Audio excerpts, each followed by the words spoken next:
A young boy walks into a crowded courtroom, his small frame radiating an intensity that silences the room. All eyes are on him as he stands before the judge, his voice clear yet trembling. "Your Honor," he begins, "I've waited my whole life for this moment. The man sitting over there, he's not just any man. He's my father. And he doesn't even know I exist." The courtroom erupts in gasps, and the man, an esteemed judge himself, stares at the boy, stunned and speechless. What unfolds next is a journey of shocking revelations, impossible choices, and a fight for the most unexpected bond of all. You won't believe how this story ends. The courtroom buzzed with the soft murmur of voices as people settled into their seats. It was an ordinary day in the family court of Manhattan, where cases of custody and foster care were argued and resolved. The heavy oak doors creaked open, and all eyes turned toward the entrance. A young boy, no older than 12, stepped inside. His skin was the color of rich mocha, and his dark, curly hair framed a face that carried a weight far beyond his years. His small frame was swallowed up by a slightly oversized hoodie, but his posture was straight, his chin held high. Oleander Ollie Hanks was no stranger to courtrooms, having been in and out of foster care for most of his short life. But this time was different. This time, he wasn't here to be a silent observer of decisions made about his fate. He was here to change it. Alone, with no lawyer or adult guiding him, Ollie walked down the aisle toward the judge's bench. Judge Charles McGregor glanced up from his stack of papers, his piercing blue eyes narrowing as he watched the boy approach. McGregor was a man of impeccable reputation, known for his no-nonsense demeanor and a career defined by discipline and order. He had seen countless faces in his courtroom, but there was something in the boy's gaze that made him pause. It wasn't fear or hesitation, it was determination. The courtroom staff exchanged confused glances. This was unusual. Children didn't just march into court unaccompanied. A social worker hurried to intercept Ollie, but he raised his hand and shook his head.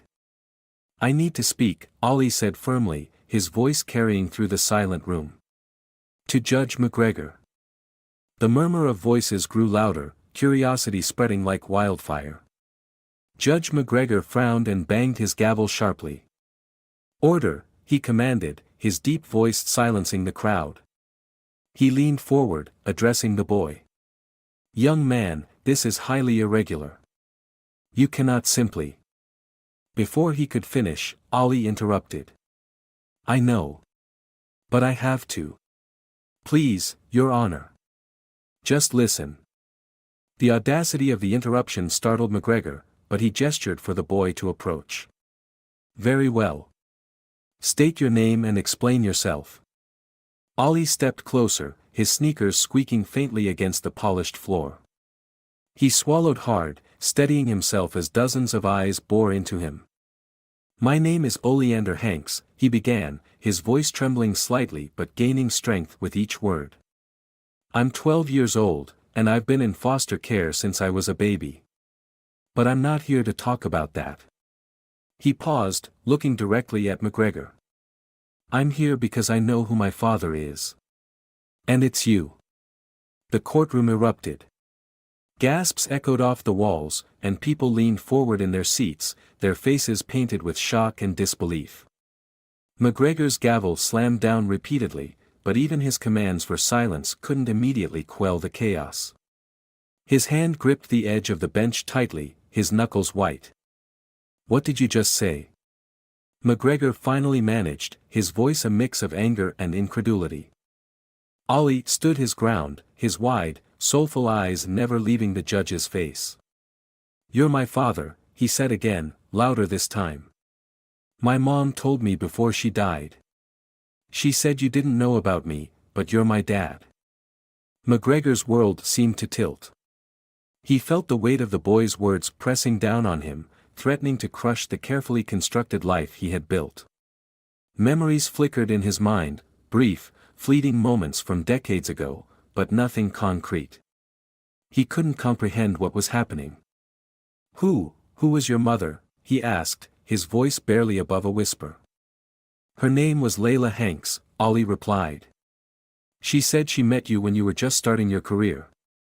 You didn't know about me because she didn't tell you. She said she didn't want to ruin your life. But now she's gone, and I have no one left. That's why I'm here. The courtroom fell silent again, the weight of the boy's words hanging heavy in the air. McGregor sat back in his chair, his mind racing. He didn't recognize the name Layla Hanks, but the look on the boy's face told him this wasn't a lie. It was a desperate plea for answers, for connection. McGregor began, but the words caught in his throat. He was a man who prided himself on always knowing what to say, what to do, but now he was utterly speechless. Ollie stepped closer, his voice softening. I'm not here to cause trouble, he said. I'm just tired of being alone. The raw vulnerability in the boy's words shattered something inside McGregor. For the first time in his life, he didn't see a case number or a legal issue before him. He saw a child who might be his. And in that moment, nothing else mattered. The heavy air in the courtroom lingered long after Oleander's declaration. Judge Charles McGregor sat stiffly in his chair, his mind swirling with questions he couldn't yet articulate. The boy's words, "You're my father," replayed over and over in his head like a broken record. For a man so accustomed to clarity and precision, the ambiguity of this situation was unbearable. He cleared his throat, his voice strained but steady. Bailiff, clear the courtroom. I'll handle this matter in private. There was a murmur of surprise as reporters, lawyers, and spectators reluctantly filed out. Whispers echoed as they went, speculating on what they had just witnessed. It wasn't every day that a child confronted a sitting judge with such an explosive claim. Oleander stood in the now quiet courtroom, gripping the edge of the podium. His small frame seemed even smaller in the vast, empty space. Charles studied him for a moment, unsure of how to proceed. Finally, he spoke, his tone firm but tinged with something he hadn't expected, concern. You've made quite the accusation, Charles said, leaning forward slightly. Do you understand the gravity of what you've just said, young man? Ollie nodded, his gaze unwavering. Yes, sir. I understand. That's why I waited until I was sure. Sure of what? Charles pressed, though his hands trembled slightly under the desk. That you're my dad, Ollie replied, his voice steady now. My mom, she told me everything before she died. She said you didn't know about me because she didn't want to ruin your career. But she made me promise that if I ever had nowhere else to go, I should come find you. Charles sat back in his chair, the boy's words cutting through him like a knife. He had spent decades building his career, ensuring every aspect of his life was orderly and predictable. And now, this child, this stranger, was claiming to be his flesh and blood. The name Layla Hanks triggered faint memories, but nothing concrete. A flicker of a face, a night long forgotten. He couldn't be sure if it was real or just his mind trying to piece together fragments of his past. How do I know this isn't some kind of misunderstanding? Charles asked, his voice colder than he intended. He immediately regretted it when he saw the flicker of hurt cross Ollie's face. I have proof, Ollie said quietly, reaching into the pocket of his hoodie. He pulled out a faded photograph and placed it on the judge's bench. Charles hesitated before picking it up. The picture was old, the edges worn and slightly frayed. In it, a younger version of himself stood arm in arm with a striking woman with dark, curly hair and a radiant smile. Her eyes were unmistakably similar to Ollie's. Charles stared at the photo, his breath caught in his throat. He recognized the woman now. Layla. They had met during one of his internships fresh out of law school, a fleeting connection that had burned brightly and then faded just as quickly. She had disappeared from his life without explanation, and he had never questioned it. He had been too focused on his career, too determined to rise through the ranks. And now, decades later, her absence made sense in a way that crushed him. When did your mother pass away? Charles asked, his voice softer now. 3 months ago, Ollie said, his small hands tightening into fists at his sides. She was sick for a long time. Cancer. She didn't tell me how bad it was until it was too late. Charles felt a pang of guilt so sharp it nearly knocked the wind out of him. While he had been presiding over cases and issuing rulings, this boy had been losing the only family he'd ever known. And now, he had come here, alone, scared, and desperate, for answers Charles wasn't sure he could give.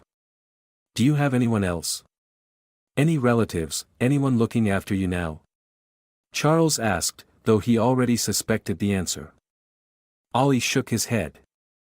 I've been staying in a foster home. They're okay, I guess. But I don't belong there. I belong with you. The words hit Charles like a freight train. He wasn't a father. He had never been a father. The very idea of raising a child was foreign to him. His life was ordered, precise, predictable, everything a child would upend. And yet, as he looked at Ollie, standing there with such quiet determination, he couldn't ignore the pull in his chest.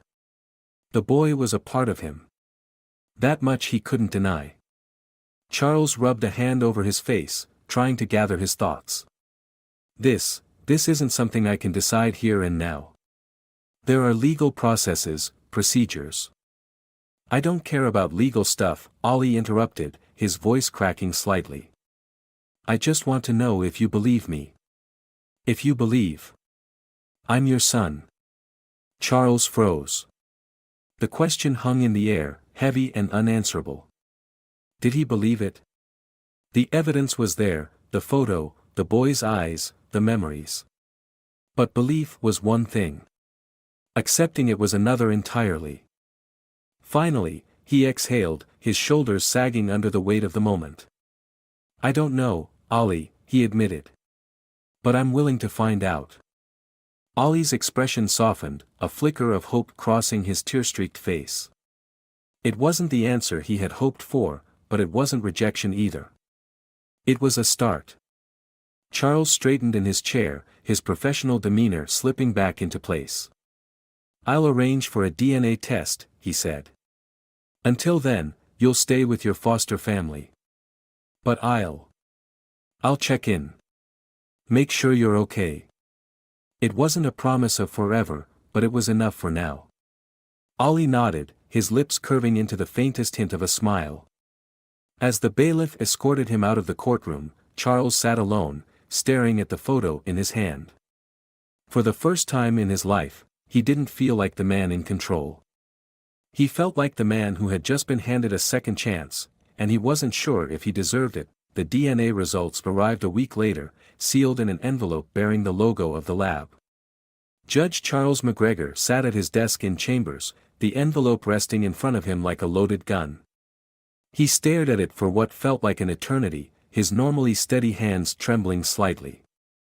This envelope could either confirm or shatter the fragile hope Oleander had placed in him. More than that, it could upend everything Charles had spent his life building. He took a deep breath and opened it. The words jumped out at him almost instantly: probability of paternity, 99.9%. Charles leaned back in his chair, his heart pounding. The truth was undeniable now, Ollie was his son. A part of him felt relief, knowing the mystery was resolved, but a much larger part felt fear. How could he step into a role he had never prepared for? A role he never imagined for himself? Before he could think further, there was a knock on the door. His clerk poked her head in. "Judge, there's someone here to see you." Charles frowned. "I'm not taking visitors right now." "He's been waiting for hours," she said hesitantly. "It's Ollie." Charles sighed, running a hand through his neatly combed hair. "Send him in." The door opened wider, and Ollie stepped inside. He wasn't wearing his usual oversized hoodie today. Instead, he wore a neatly pressed shirt that looked slightly too big for him, as though someone had tried to dress him for an important occasion. His hands were tucked into his pockets, and his face held a mix of nervousness and determination. "Hi," Ollie said, his voice quiet. Charles gestured to the chair across from his desk. "Sit down." Ollie obeyed, his movements careful, as if he was trying not to disturb anything in the room. His eyes darted around, taking in the shelves lined with legal books, the certificates on the walls, the perfectly organized desk. Finally, his gaze settled on Charles. "Did you get the results?" Ollie asked, his voice barely above a whisper. Charles nodded. He reached for the envelope and slid it across the desk. Ollie stared at it for a moment before taking it in his hands.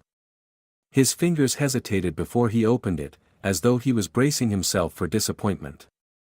When he finally read the words, his eyes widened, and he looked up at Charles. "So, it's true?"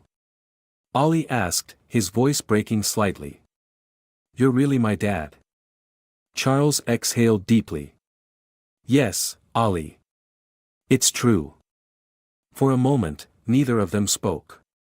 Ollie's hands tightened around the envelope, and Charles saw the boy's lips quiver as he fought to hold back tears. Finally, Ollie managed to whisper, "I knew it. I just knew it." Charles watched the boy's reaction, a knot forming in his throat. He had expected anger, resentment, or even indifference. Instead, what he saw in Ollie's face was hope, a hope so raw and vulnerable it made his chest ache. "I'm sorry," Charles said suddenly, the word surprising even himself. "I didn't know about you. If I had, things might have been different." Ollie looked up at him, his tear-streaked face lighting up with a small, bittersweet smile. "It's okay. You know now. That's what matters." Charles felt a lump rise in his throat. How could this boy, who had every reason to be angry, show such forgiveness? It humbled him in a way he hadn't experienced before. He realized that, for all his professional accomplishments, he had no idea how to navigate this, how to be a father. "I don't know how to do this," Charles admitted, his voice softer than usual. "I've never been a parent. I don't want to mess this up." "You won't," Ollie said quickly. "You don't have to be perfect. I just don't want to feel alone anymore." The simplicity of the boy's words hit Charles like a punch to the gut. He thought about all the times he had felt alone in his life, pushing people away, burying himself in his work, convincing himself that he didn't need anyone. But now, looking at Ollie, he realized how wrong he had been. This boy didn't just need him, he needed the boy, too. Charles cleared his throat, trying to push down the emotions threatening to overwhelm him. "All right," he said. "We'll take this one step at a time. But if we're going to do this, I need to make sure it's done right. That means I'll have to go through the proper channels to get custody of you." Ollie nodded eagerly. "Whatever it takes.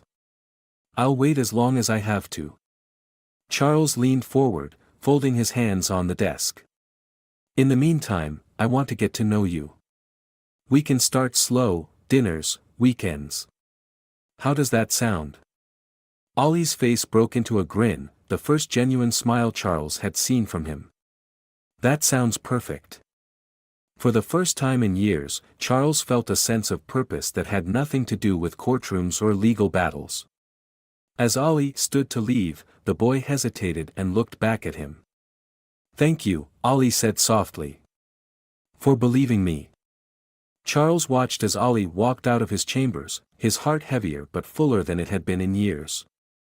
He didn't know what the future would hold, but for the first time in his life, he felt like he was stepping onto a path that truly mattered. Over the next few weeks, Charles McGregor's life transformed in ways he couldn't have anticipated. He had always prided himself on his meticulous routine, early mornings in chambers, evenings spent reviewing case files, and weekends filled with quiet solitude. But now, his life was filled with uncertainty, and Oleander Hanks. It began slowly. True to his word, Charles arranged for them to meet twice a week. Their first outing was to a local diner near the courthouse, a neutral space where neither felt too out of their element. Charles arrived early, as always, his tie perfectly knotted, his posture stiff. He had rehearsed the meeting in his head 100 times, but when Ollie walked in, wearing the same oversized hoodie as before, Charles realized he had no idea how to talk to a 12-year-old. Ollie slid into the booth across from him, clutching a worn paperback book in his hands. "Hi," he said quietly. "Hello," Charles replied, his voice formal. There was a long pause as they both stared at the laminated menu.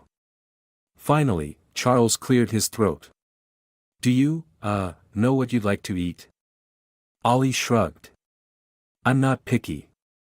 Mom used to say I'd eat anything." The mention of Layla made Charles freeze for a moment. He wondered what kind of woman she had been in the years after they'd lost touch, how she had raised this boy all on her own. He pushed the thought aside and ordered pancakes for both of them. It felt like a safe choice. As they waited for their food, the silence between them grew heavier. Charles felt an uncharacteristic awkwardness. He was a man who thrived in courtrooms, who could command a room with his voice. But here, in this small booth, he was out of his depth. Ollie finally broke the silence. "Do you like your job?" Charles blinked, surprised by the question. "My job?" "Yeah," Ollie said, fiddling with the edge of his napkin. "Being a judge. Is it fun?" Charles almost laughed. Fun wasn't a word he would use to describe his work. "It's rewarding," he said carefully. "I like the sense of order it brings. Helping people find justice." Ollie tilted his head, studying him. "Do you ever feel bad if you make the wrong decision?" The question hit Charles harder than he expected. He thought of the countless cases he had presided over, the judgments he had made. Had he ever doubted himself? Rarely. But now, looking into Ollie's curious eyes, he felt an unfamiliar sense of vulnerability. "I try not to make the wrong decisions," Charles said finally. "But sometimes, it's complicated." Ollie nodded, as if he understood. "That's what Mom used to say, too. That life is complicated." The conversation shifted after that, becoming easier. Ollie told him about school, about his favorite comic books and video games. He spoke about his mother with a mix of sadness and reverence, and Charles listened intently, piecing together the life he had missed. By the time the pancakes arrived, they were laughing over a story Ollie told about a disastrous science fair project that had exploded in his foster home's kitchen. Charles drove Ollie back to the foster home after their meal, his mind racing. It had been awkward, yes, but it had also been good. For the first time, he felt like there was a glimmer of hope that they could build something together. But not everyone was as optimistic about their burgeoning relationship.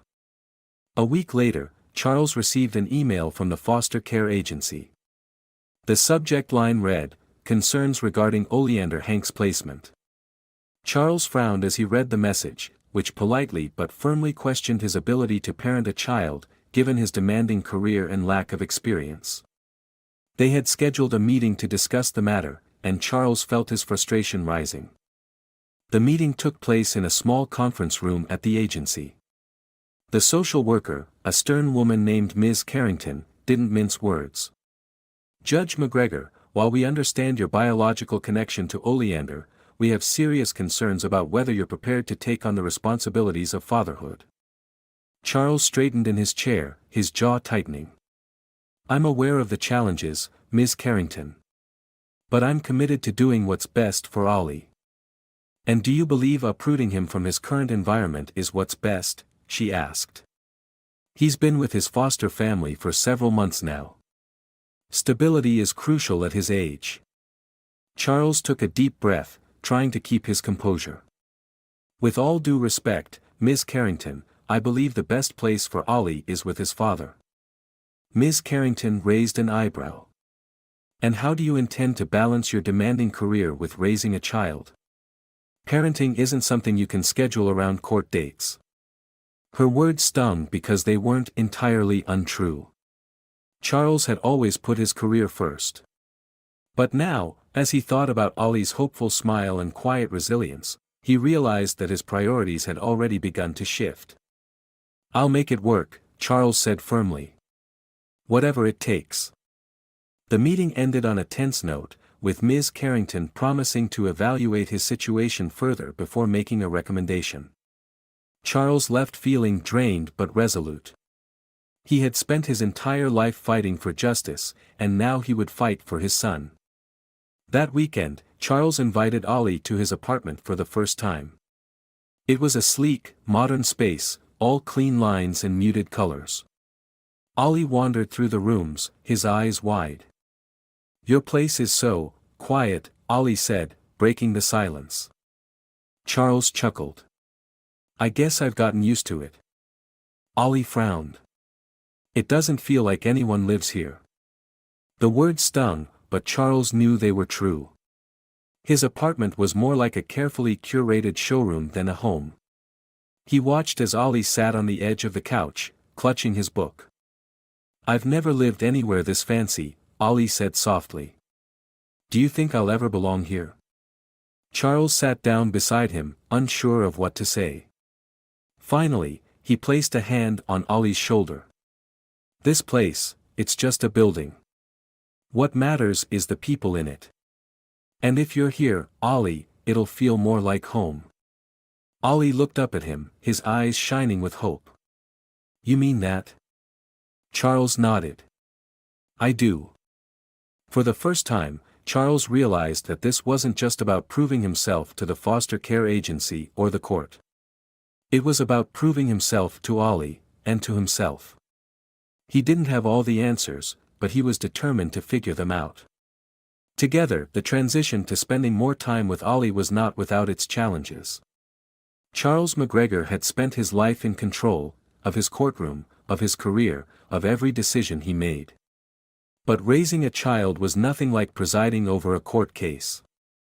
There were no clear rules, no precedents to follow.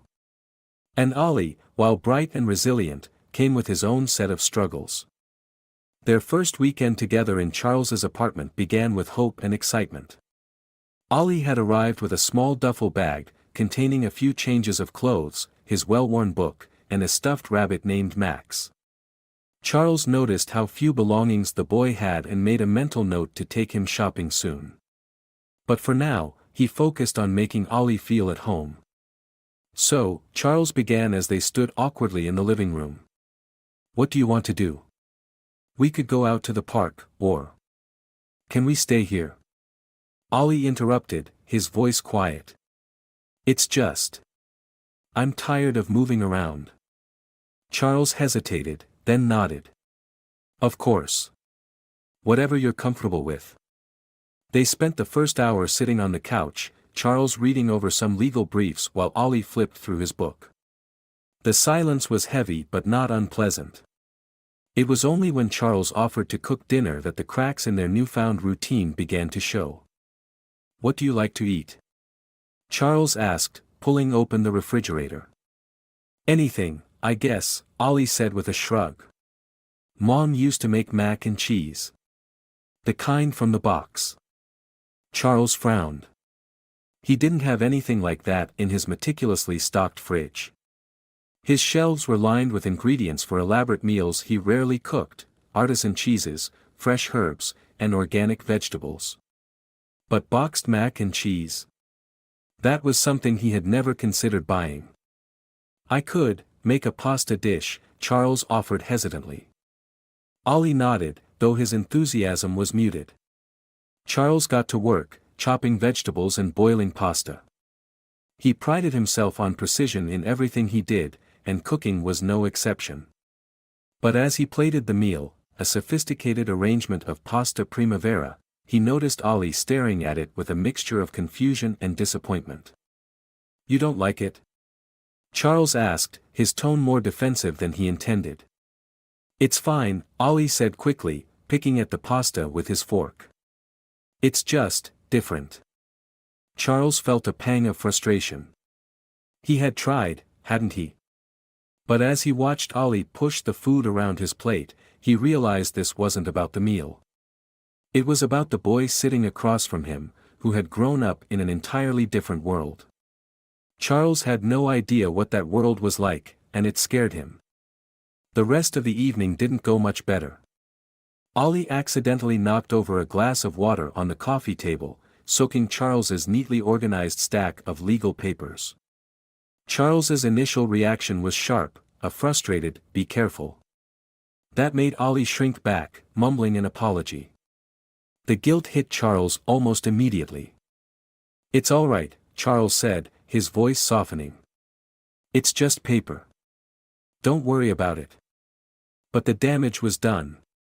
Ollie spent the rest of the night quieter than usual, retreating to the guest room with Max clutched tightly in his arms.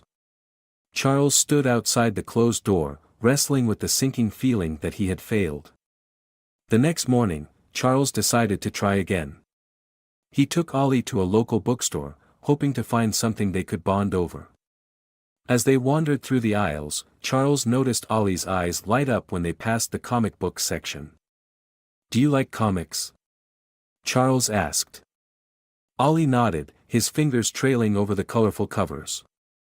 "I used to read them with Mom. She said superheroes are cool because they always try to do the right thing, even when it's hard." Charles felt a lump rise in his throat.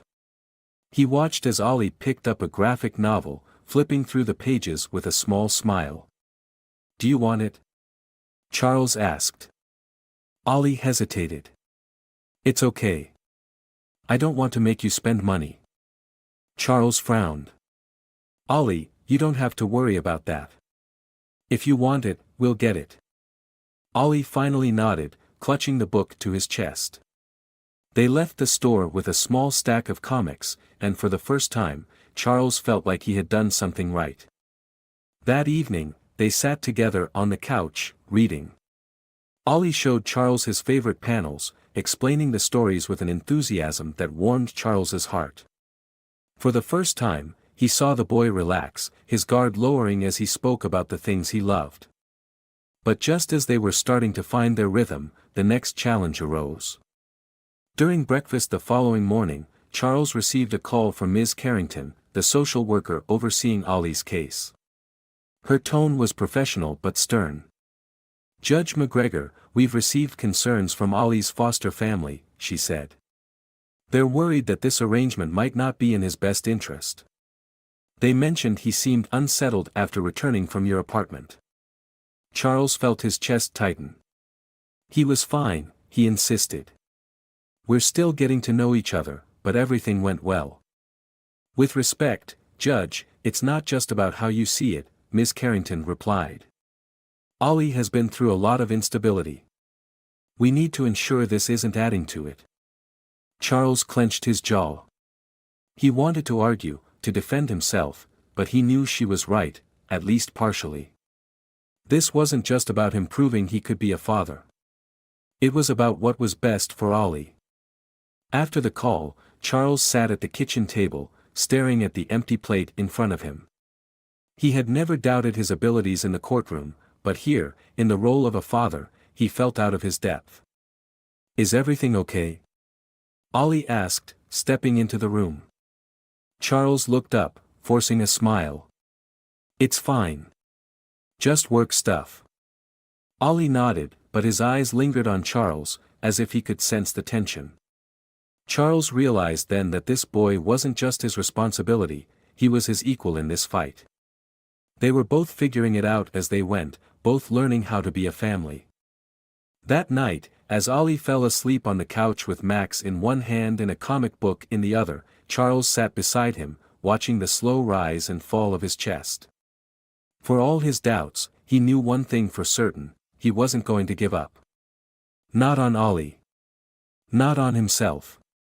They were in this together, and he would do whatever it took to make it work. The scrutiny began almost immediately after the meeting with Ms. Carrington.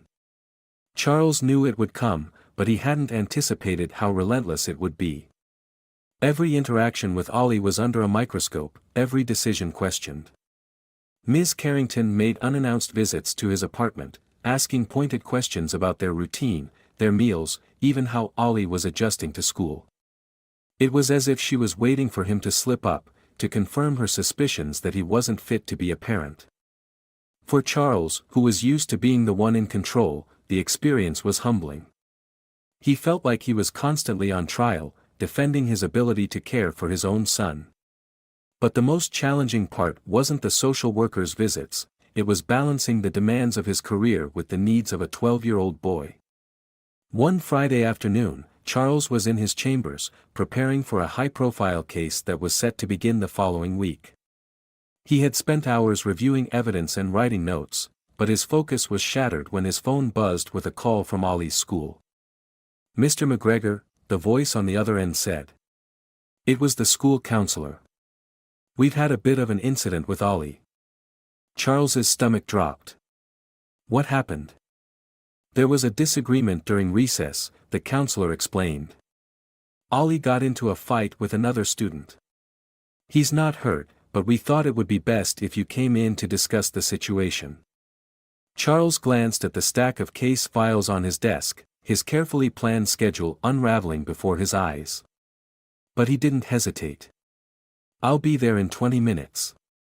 When Charles arrived at the school, he was escorted to the counselor's office, where Ollie sat with his arms crossed, his face a mixture of defiance and guilt. A small bruise was forming on his cheek. "Ollie," Charles said, his voice firm but calm. "What happened?" Ollie didn't meet his eyes. "It wasn't my fault."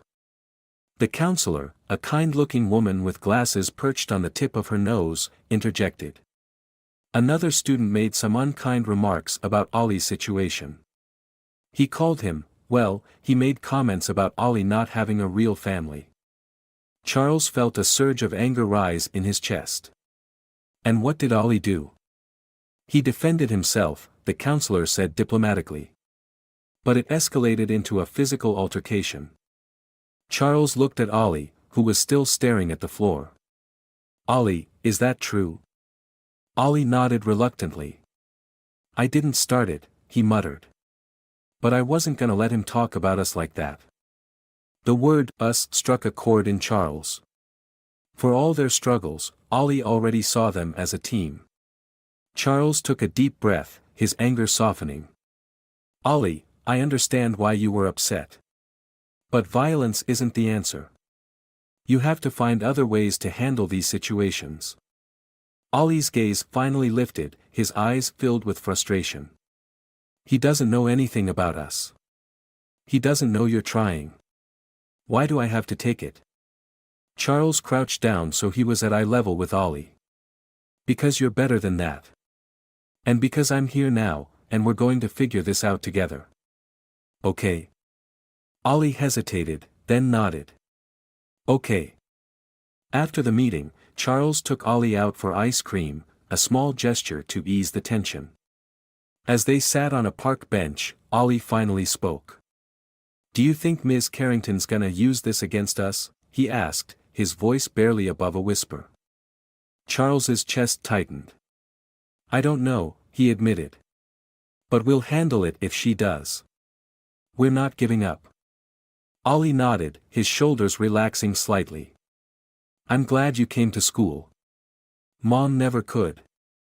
She always had to work." Charles felt a pang of guilt. He thought of all the times he had put his work above everything else, and he resolved to do better for Ollie. The incident at school was a turning point. Charles realized that being a parent wasn't just about providing a roof over Ollie's head or making sure he was fed. It was about being present, about showing up when it mattered most. And he knew he couldn't do that if he continued to let his career consume him. The following week, Charles made a bold decision. He approached the court administrator and requested to step back from his most demanding cases. It was a move that shocked his colleagues, but Charles didn't care. For the first time in his life, he was putting someone else first. "Are you sure about this, Charles?" his colleague, Judge Harper, asked him over coffee. "You've spent your entire career climbing the ranks. You're just going to step away." Charles nodded. "It's not forever. But right now, my son needs me more than the courtroom does." Judge Harper studied him for a moment, then smiled. "I've known you for 20 years, and I've never seen you like this. Maybe this is exactly what you need." Charles wasn't sure if it was what he needed, but he knew it was what Ollie needed. And that was enough. When he told Ollie about his decision, the boy's eyes widened. "You're really doing that? For me?" Charles smiled. "For us." For the first time, Charles felt like he was finally stepping into his role as a father. It wasn't perfect, and it wasn't easy, but it was real. And as he watched Ollie's face light up with a smile, he knew it was worth every sacrifice. The days that followed Charles's decision to step back from his career marked a new chapter in his life, and Ollie's. Their time together no longer felt like an experiment or a temporary arrangement, it began to feel like family. But the transition wasn't without its challenges. The scars of Ollie's past and Charles's inexperience as a father often collided, leading to moments of tension and doubt. Yet, amidst the struggles, something unspoken began to grow between them: trust. One Saturday morning, Charles decided to tackle one of the biggest hurdles in their relationship: Ollie's reluctance to fully settle into his new life. Despite the progress they had made, Ollie still held back in small but noticeable ways.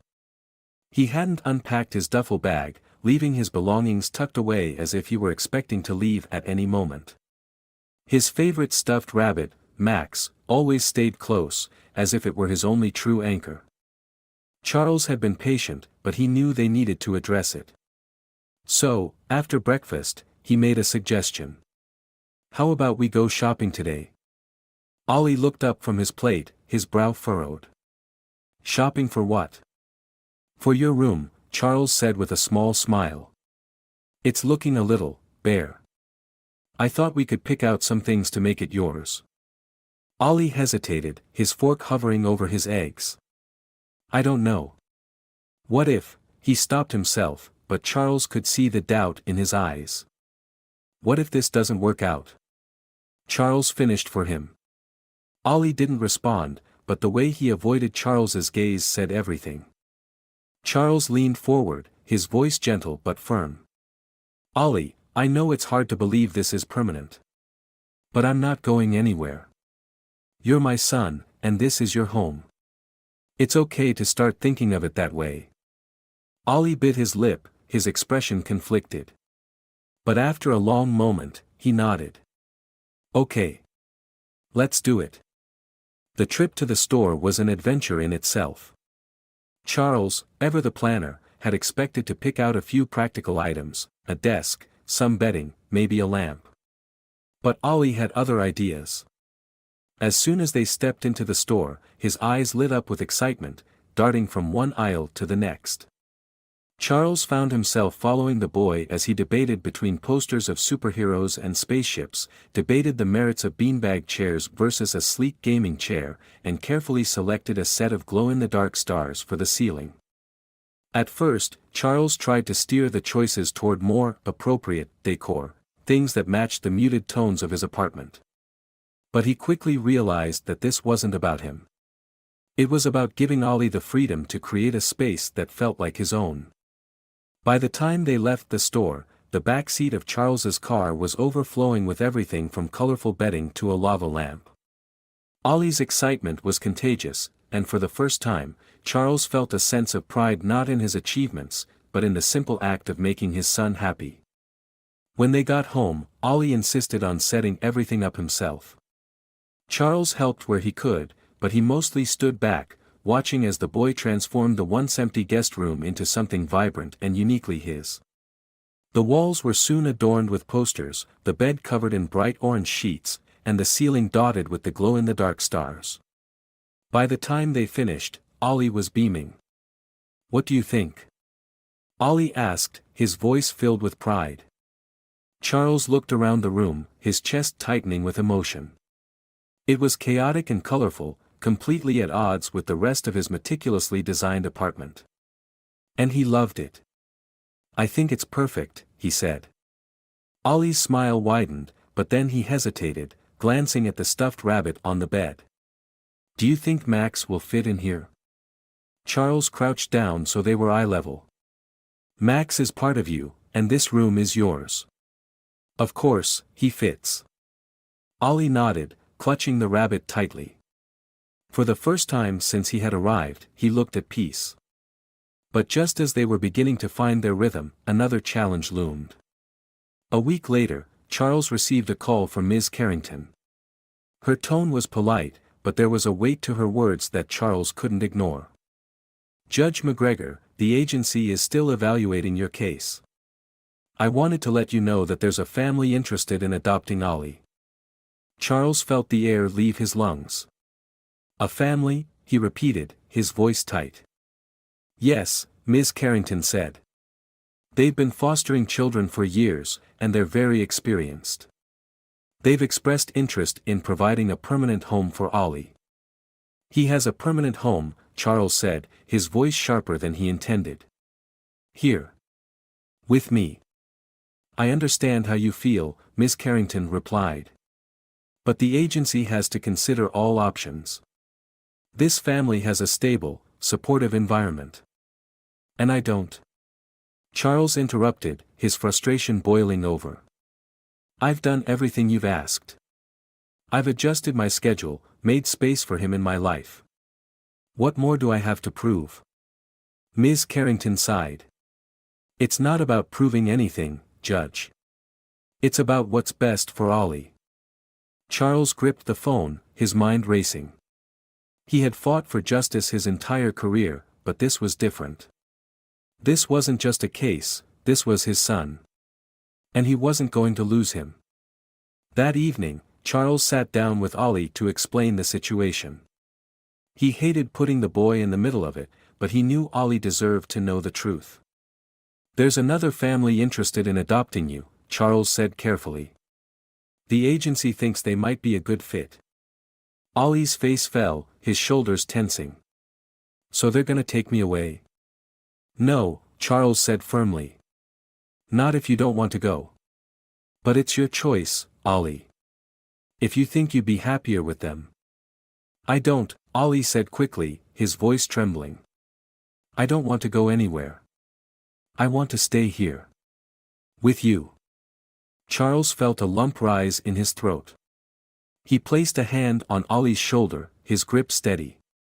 "Then that's what we'll fight for. Together."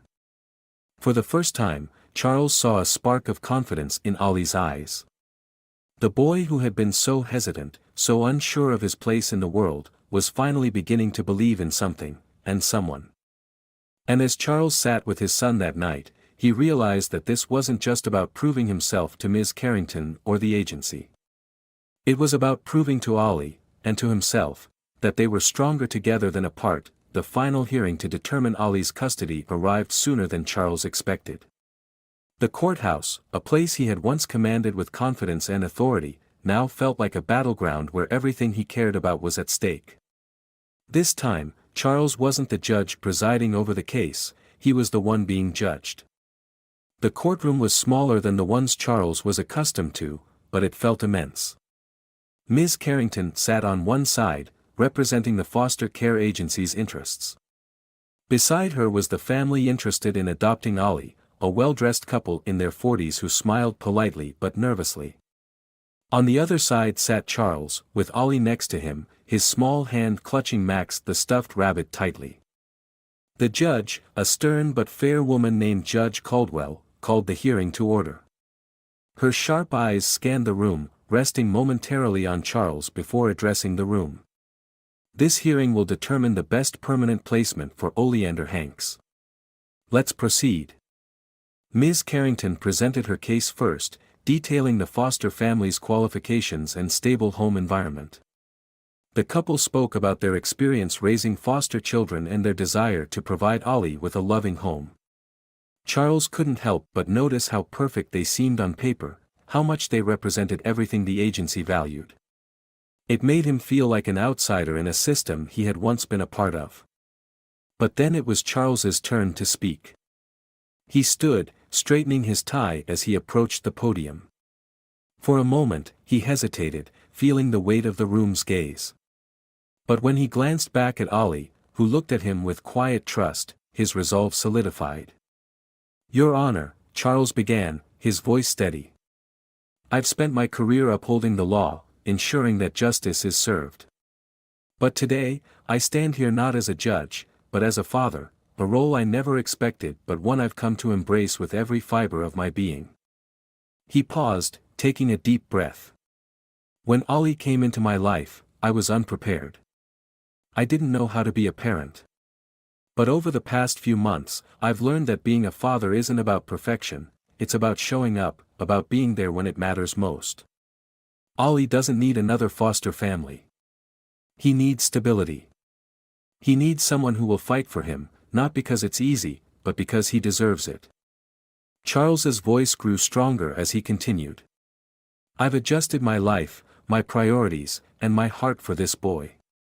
He's not just my son by blood, he's my son by choice. And I will do whatever it takes to give him the love and security he deserves.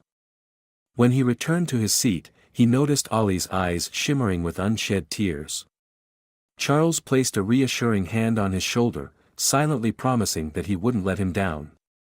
Then, to everyone's surprise, Ollie raised his hand. Your Honor, he said, his voice small but determined. Can I say something? Judge Caldwell looked at Ms. Carrington, who hesitated before nodding. Go ahead, Ollie, the judge said. Ollie stood, clutching Max tightly as he faced the courtroom. His voice wavered at first but grew stronger as he spoke. I know I'm just a kid, but I've been in a lot of homes. And they've been nice, but they weren't mine. When I met Charles, I didn't think he'd want me. But he does. He doesn't just say it, he shows it. And for the first time, I feel like I belong somewhere. Ollie turned to Judge Caldwell, his eyes pleading. I don't want to go anywhere else. I want to stay with him. He's my dad. The room fell silent, the weight of Ollie's words hanging in the air. Even Ms. Carrington looked moved, her professional demeanor softening as she glanced at the boy. Judge Caldwell leaned forward, her expression thoughtful. Thank you, Ollie. That was very brave of you. The rest of the hearing passed in a blur. Charles barely registered the arguments or the questions directed at him. All he could think about was the final decision. When Judge Caldwell called for a short recess, Charles and Ollie waited in tense silence, their hands intertwined. Finally, the judge returned to the bench. Her expression was unreadable as she began to speak. This court has considered all aspects of this case, the agency's recommendations, the foster family's qualifications, and the testimony of both Mr. McGregor and Oleander Hanks. Charles's heart pounded as she continued. It is clear that Mr. McGregor has made significant changes in his life to prioritize Ollie's well-being. While this is not a decision we make lightly, it is this court's belief that Ollie's best interests are served by remaining with his biological father. Charles felt the air leave his lungs as relief washed over him. Ollie let out a small, choked sob, throwing his arms around Charles. We did it, he whispered, his voice thick with emotion. Charles hugged him tightly, his own eyes damp. No, Ollie. You did it. You were brave, and you spoke your truth. As they left the courtroom, hand in hand, Charles felt a sense of peace he hadn't known in years. This wasn't just the end of a legal battle, it was the beginning of a new life for both of them. A life where they weren't just surviving, they were thriving. That night, as they sat together in Ollie's brightly decorated room, Charles watched as his son placed Max on the bed and climbed under the covers. Good night, Dad, Ollie said softly, his voice filled with a contentment that made Charles's chest tighten. Good night, son, Charles replied, his heart full. For the first time, he truly understood what it meant to be a father, and he knew he wouldn't trade it for anything in the world. The ending of this story is a testament to the transformative power of love and perseverance. It's not just a tale about a boy seeking a father, it's about two souls healing through an unbreakable connection. Charles's journey from a rigid, career-driven judge to a loving father shows that even the most unlikely people can rise to the occasion when it truly matters. Ollie, with his quiet strength and unwavering hope, teaches us that even in the face of rejection and instability, believing in people can lead to miracles. This isn't a story about perfection, It's about resilience, forgiveness, and the courage to embrace the unknown. The conclusion leaves us with a powerful message: family isn't defined by blood alone, but by the willingness to fight for each other, even when the odds are against you. It's a reminder that sometimes, the greatest verdicts in life happen outside the courtroom, when we choose love over fear,